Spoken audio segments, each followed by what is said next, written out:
Assalamualaikum dan salam sehati sejiwa. Sarawak amat mengalu-alukan pelaburan dari China khususnya dalam industri makanan di negeri ini.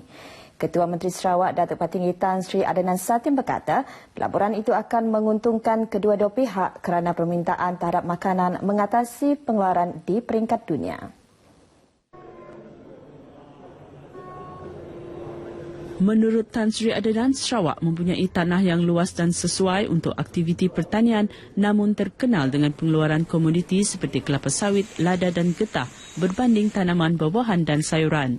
Oleh itu, beliau mengajak pelabur Cina supaya mengusahakan tanah bagi penanaman seperti pisang dan nenas selain kebun sayur, memandangkan negara itu mempunyai kepakaran dalam sektor pertanian itu. Beliau berucap pada majlis makan malam sempena lawatan Gubernur Wilayah Fujian, Republik Rakyat Cina Tuan Yang Terutama Su Shulin di Kuching malam tadi.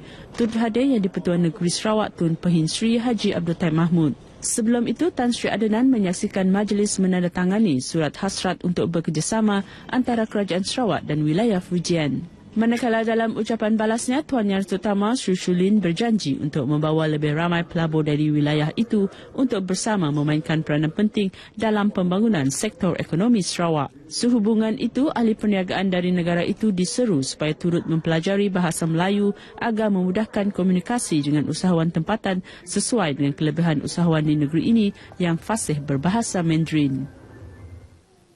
Pengerusi Jawatan Kuasa Pengurusan Bencana Negeri Sarawak Tan Sri Alfred Jabu Anak Numpang berharap pembenihan awan akan dilakukan dengan segera sekiranya indeks pencemaran udara IPU di beberapa tempat di negeri ini masih berada pada paras tidak sihat. Bercakap kepada pemberita selepas perasmian Karnival Keusahawanan dan Karnival Kepenggunaan Zon Betong Sri Aman di Betong, beliau percaya agensi berkaitan bersedia untuk melakukan tugas tersebut. Tetapi yang kita bimbang oleh kerana masih banyak hotspot di jiran kita. Sekira tiupan angin mengarah pada Sarawak, memang langsung kita tidak dapat kawal. Kita mengharapkan ke arah angin yang bertiup mengarah ke darat supaya kita tidak terdedah dengan kelandaan jerbu. Tiga kawasan di Sarawak mencatat bacaan indeks pencemaran udara IPU tidak sehat setakat 2 petang ini. Menurut laman portal Jabatan Alam Sekitar, kawasan tersebut ialah Sri Aman dengan bacaan IPU 138, diikuti Serikit 122 dan Samarahan 111.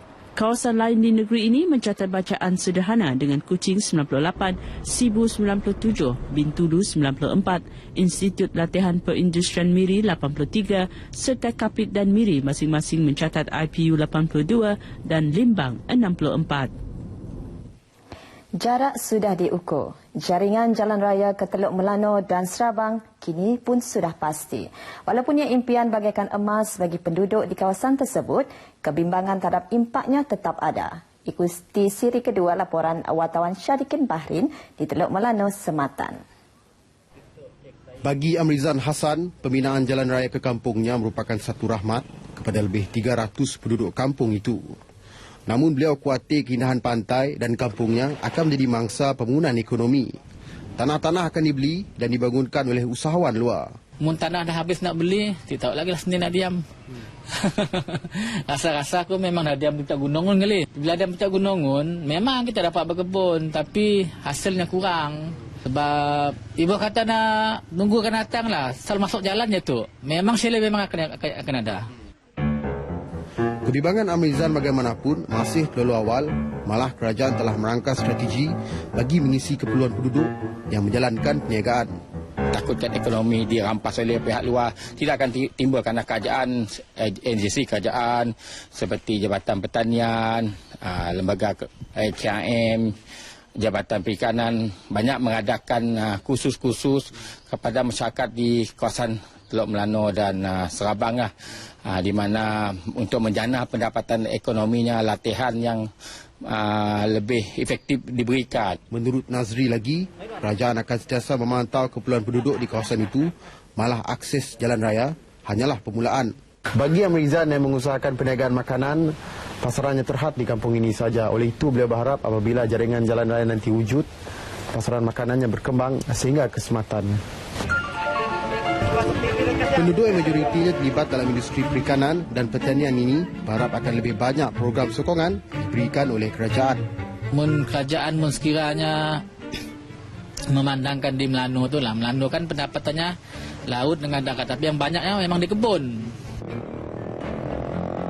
Apa yang pasti, keadaan di Teluk Melanu dan Serabang tidak akan sama seperti sebelumnya apabila akses jalan raya menjadi kenyataan nanti. Sekian lama tersembunyi, keindahan dan keunikan Teluk Melanu akan dipertontonkan kepada dunia luar dalam masa 2 tahun lagi. Syarikin Bahrain dari Teluk Melanu, Sarawak melaporkan untuk Berita RTM. Setakat ini dahulu sumbangan berita dari Sarawak untuk Lintas Langsung Nasional 5 petang ini.